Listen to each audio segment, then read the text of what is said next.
আসসালামু আলাইকুম ফ্রেন্ড, সবাই কেমন আছেন? আশা করি সবাই খুব ভালো আছেন। ওয়েলকাম টু মাই চ্যানেল রুমার রান্নাঘর। নতুন একটা রেসিপিতে সবাইকে স্বাগত জানাই। তো ফ্রেন্ডস, আমার আজকের রেসিপি রসগোল্লা। আজকের এই ভিডিওতে আপনাদের দেখাবো rasgulla A to Z tips সহ। তো চলুন ভিডিওটা শুরু করা যাক।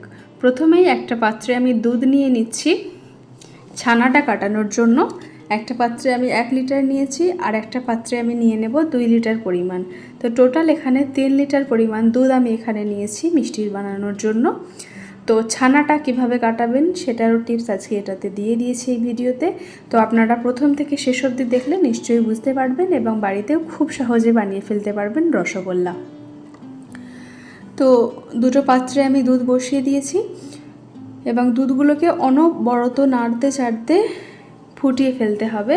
একদমই কিন্তু আঁচটা বা ফ্লেমটা লো করবেন না, তাহলে ওপর থেকে সর বসে যাবে, ছানাটা কিন্তু ভালো কাটবে না। তো একটা পাত্রে দুধটা ফুটে উঠেছে আর অন্য আরেকটা পাত্রেও দুধটা ফুটিয়ে নেব। তো এই যে দেখুন, দুটো পাত্রেই কিন্তু দুধ ফুটে উঠেছে। এখন ফ্লেমগুলোকে অফ করে দিয়েছি আর তারপরে দুটো পাত্রের দুধকে এই হাতা দিয়ে নাড়তে চাড়তে অল্প একটু ঠান্ডা করে নিতে হবে। আপনারা চাইলে এই পর্যায়ে একটুখানি পানিও অ্যাড করে নিতে পারেন, তবে 80% মতো ঠান্ডা করে নিতে হবে। আর অন্য একটা পাত্রে 4 চামচ পরিমাণ আমি ভিনিগার নিলাম আর 4 চামচ পরিমাণ পানি দিয়ে নেব।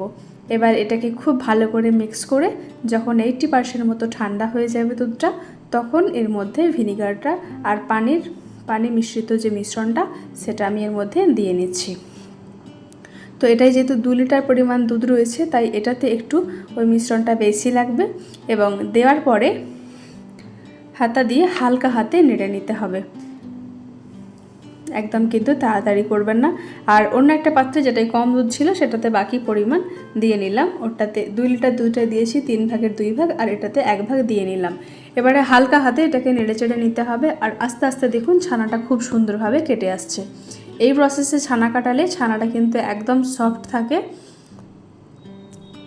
ছানাটা কাটানোর পরে বা পানিটা ঝরিয়ে নেওয়ার পরে যে ছিবড়ে ছিবড়ে ভাবটা চলে আসে সেটা কিন্তু আসবে না। আপনারা এই প্রসেসে যদি ছানা কাটিয়ে নেন, এই ছানাটা কিন্তু সব মিষ্টির জন্য একদম পারফেক্ট। তো দেখুন, দুটো পাত্রে কিন্তু ছানাটা খুব সুন্দরভাবে কাটানো হয়ে গেছে। একটা সুতির আমি কাপড় নিয়েছি যার মধ্যে ছানাটাকে আমি ছেঁকে নিয়েছি আর একটু ঠান্ডা পানি দিয়ে এটাকে ভালো করে ধুয়ে নিচ্ছি যাতে ভিনিগারের গন্ধটা চলে যায় বা ছানাটাও খুব তাড়াতাড়ি ঠান্ডা হয়ে আসে। অবশ্যই কিন্তু ঠান্ডা পানি দিয়ে ধুয়ে নেবেন, তাহলে কিন্তু ছানাটা বেশি সেদ্ধ হবে না বা গরম থাকলে বেশি সেদ্ধ হয়ে যায় সেটার ভয় থাকবে না। তো চলুন ছানাটার পানি ঝরতে থাক 1 ঘন্টা মতো। এদিকে আমি চিনির শিরাটা বানিয়ে নেব, যেটাতে মিষ্টিটা ডুবিয়ে রাখবো। সেটাতে নিয়েছি 3 বাটি পরিমাণ চিনি আর 3 বাটি পরিমাণ পানি।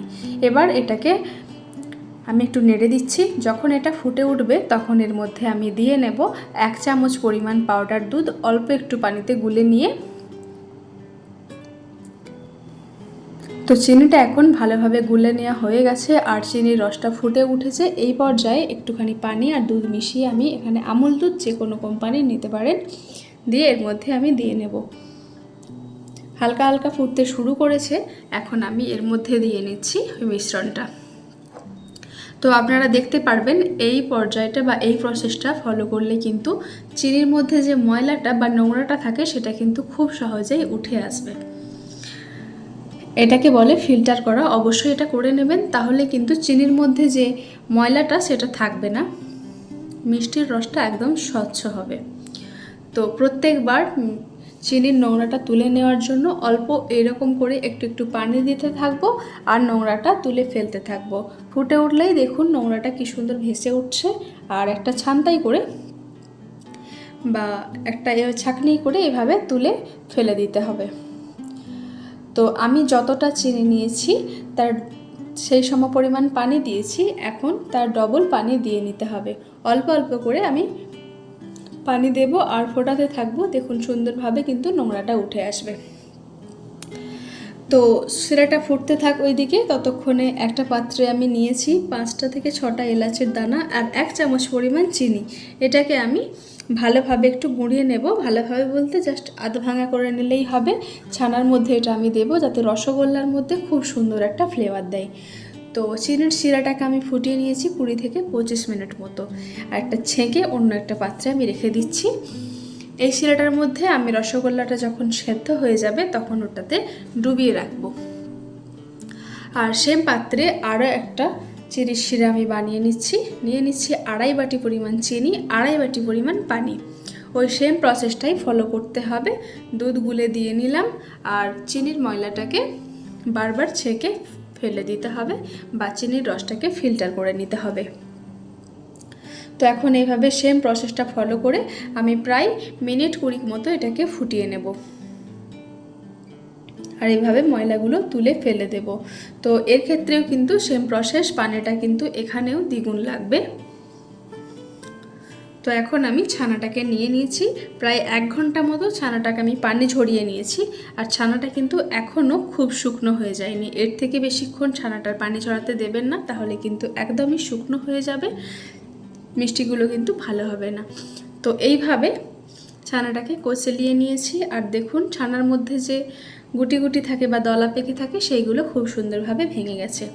এখন আমি এলাচের দানা আর চিনিটা যে গুঁড়িয়ে রেখেছিলাম সেটা এর মধ্যে দিয়ে নিচ্ছি, খুব সুন্দর একটা ফ্লেভার দেয় রসগোল্লার মধ্যে। দিয়ে দিচ্ছি 1 চামচ পরিমাণ ময়দা এই ছানাটা বাইন্ডিংয়ের জন্য, আর দিয়ে দেব অ্যারারুট। আপনারা এই অ্যারারুটটা কিন্তু অবশ্যই দেবেন, 1 চামচ পরিমাণ আমি এখানে নিয়েছি।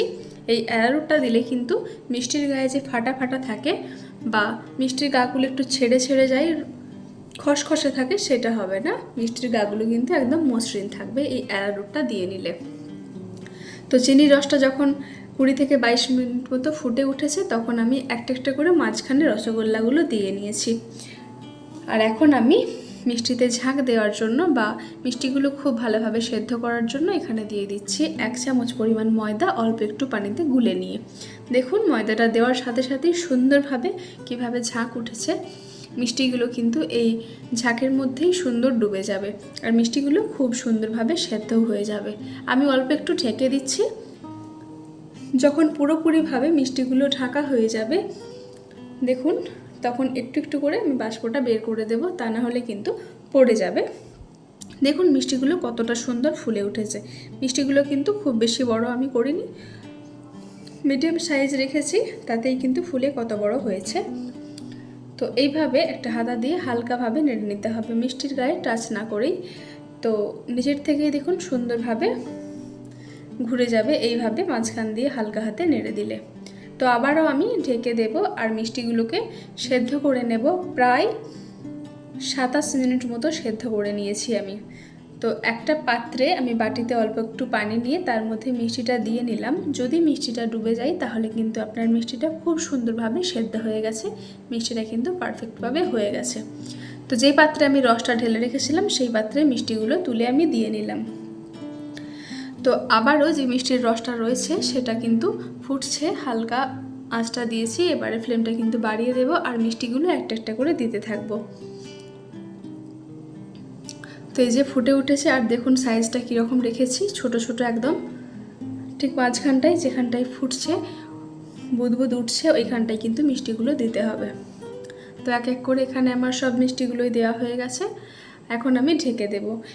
এই ক্ষেত্রে কিন্তু দ্বিতীয়বারে কিন্তু এখানে আর ময়দার মিশ্রণটা দিতে হবে না, যেহেতু ওটা আগের থেকেও দেওয়া আছে।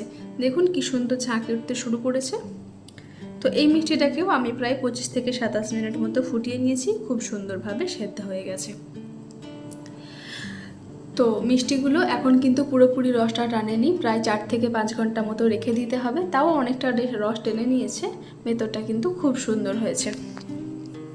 তো 4 থেকে 5 ঘন্টা মতো রেখে তারপরে আপনারা মিষ্টিটা খেতে পারবেন। ভেতরটা কিন্তু খুব সুন্দর হয়েছে, একদম জালি জালি যেরকম হয় মিষ্টির ভেতরটা ঠিক সেরকম। তো এই ছিল আমার আজকের রেসিপি। আমার আজকের রেসিপি আপনাদের কাছে কেমন লাগলো? যদি ভালো লেগে থাকে অবশ্যই একটা লাইক কমেন্ট শেয়ার করে দেবেন, অবশ্যই চ্যানেলটাকে সাবস্ক্রাইব করে নিয়ে পাশে থাকবেন। দেখা হচ্ছে আপনাদের সাথে পরবর্তী নতুন একটা ভিডিও নিয়ে। নতুন ভিডিও দেখার আপনাদের আমন্ত্রণ রইল।